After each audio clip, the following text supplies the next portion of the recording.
गोरखपुर विश्वविद्यालय के 43वें दीक्षांत समारोह के अवसर पर दीक्षा भवन में काव्य गोष्ठी का आयोजन किया गया। इस दौरान मुख्य अतिथि के रूप में पहुंची प्रोफेसर पूनम टंडन ने कार्यक्रम का शुभारंभ किया। इस अवसर पर गोरखपुर विश्वविद्यालय की कुलपति प्रोफेसर पूनम टंडन ने कहा कि ये काव्य गोष्ठी का आयोजन बहुत ही सराहनीय है। इस गोष्ठी में भाग लेने वाले सभी कवि हमारे विश्वविद्यालय के। ये बहुत ही खुशी की बात है कि इस तरह का आयोजन विभाग द्वारा होना चाहिए। इससे छात्रों व कवियों का मनोबल बढ़ता है। ये मंच आपको एक नई ऊंचाई प्रदान कर रहा है। इस अवसर पर चेतना पांडे, चारुशीला सिंह, आकृति विद्या, देवेंद्र आर्य सहित अन्य लोग मौजूद रहे। दीक्षांत सप्ताह हमारा चल रहा है, उसके अंतर्गत बहुत से कार्यक्रम आयोजित हो रहे हैं। उसी कड़ी में एक कवि सम्मेलन का कार्यक्रम है और इस तरह के कार्यक्रम को हम पिछले वर्ष में चाहते थे। समय बहुत कम था हमारे पास, तो हम नहीं कर पाए। समय था हमारे पास और उसमें काव्य संध्या तो नहीं कहेंगे, कभी काव्य गोष्ठी का ही संध्या नहीं आएंगे। काव्य गोष्ठी का जो आयोजन कर रहे हैं हिंदी विभाग को बहुत बहुत धन्यवाद। और इस तरह की एक्टिविटीज़ को बहुत शुरुआत, बड़े कार्यक्रम की शुरुआत इसी से होने जाती है। विभागवार कार्यक्रम तो चल रहे थे हमारे, लेकिन जो पहला बड़ा आयोजन है वो ये है। प्रैक्टिकली हमने अनाउंस कर दिया दीक्षांत समारोह को इस काव्य सम्मेलन के साथ में, और उसके बाद हमारा शाम को कल्चरल प्रोग्राम हमारा, और जितने भी कवि और शायर जो हमारे साथ आए हैं प्रदेश गोरखपुर से या बाहर से, उन सबको बहुत बहुत धन्यवाद विश्वविद्यालय की ओर से कि आपने समय दिया। और जो हमारे छात्र हैं उनके प्रतिभागी जो कर रहे हैं, आपको बहुत बहुत शुभकामनाएं, क्योंकि इस तरह के कार्यक्रम आपको एक मंच देते हैं आगे जाने के लिए। इस मंच का पूरा उपयोग करिए और जीवन में आगे बढ़िए और सफलता प्राप्त करिए, यही कहना चाहेंगे। और जितने भी फैकल्टी मेंबर्स हैं, डीन हैं और जो स्टूडेंट्स हैं, सबको दीक्षांत जो समारोह हमारा होने वाला है उसके लिए एडवांस में शुभकामनाएं हम देना चाहेंगे। और आप सभी का धन्यवाद, हमारे साथ में आए हैं और उसकी सफलता की ओर हम लोग बढ़ रहे हैं।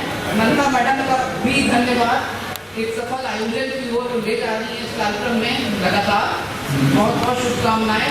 और इस तरह का जो कवि सम्मेलन है वो बहुत बहुत ज़रूरी है, लेकिन कवि होना एक आसान नहीं है। You have to be very emotional, और सामने वाले की भावनाओं को जो समझता है वही एक कवि हो सकता है।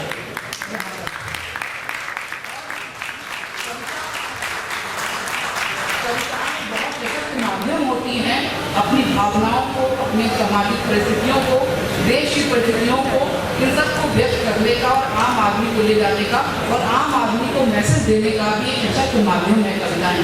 इस तरह के कवि सम्मेलन तो बहुत बहुत इम्पोर्टेंट है। और विश्वविद्यालय में हमारा हो रहा है ज़्यादा ही कुछ इस बात की लगता है कभी बनना नहीं, लेकिन कविता लिखना नहीं आता लेकिन आप लोगों को देख के बहुत अच्छा लगता है और देख के लगता है कि बोल पाते हैं, हिंदी बोल पाते हैं। सभी का स्वागत, अभिनंदन। आप सभी को ओजस्वी माथे पर चलने।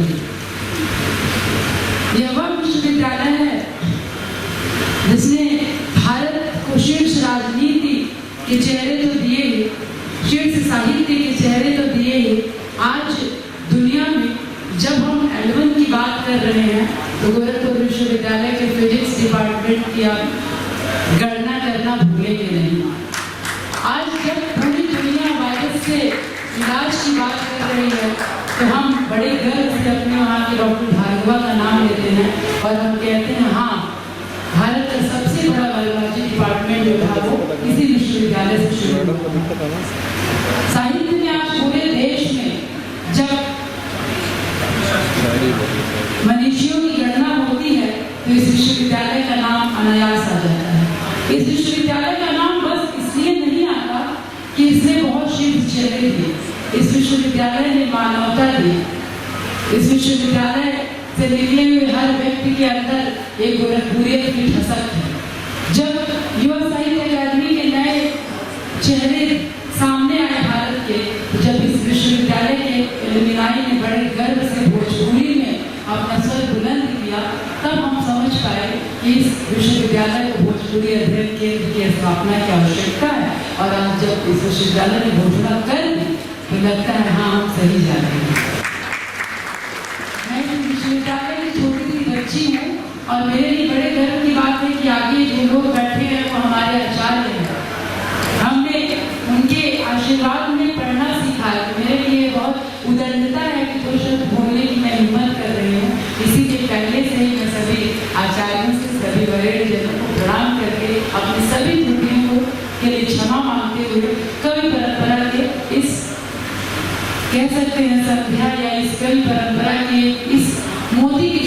कर रही हूँ उनके पाँव नीचे पल चोटियाँ। जब देश में मणिपुर में हिंसा होती है, जब देश में बंगाल में हिंसा होती है, जब लड़कियों की चिंता होती है, जब मेरे जैसी धड़ल्ले घूमने वाली लड़की को डर लगने लगता है, तब संतोष होता है कि इस विश्वविद्यालय के जो हमारे पुरुष आचार्य हैं उन्होंने इतनी सुंदर तरह से मैं के कंधे पर कंधा मिलाकर चलने का काम किया है। इसलिए यहाँ के सभी आचार्य विशेष साधुवाद के पात्र हैं और सभी को प्रणाम निवेदित है।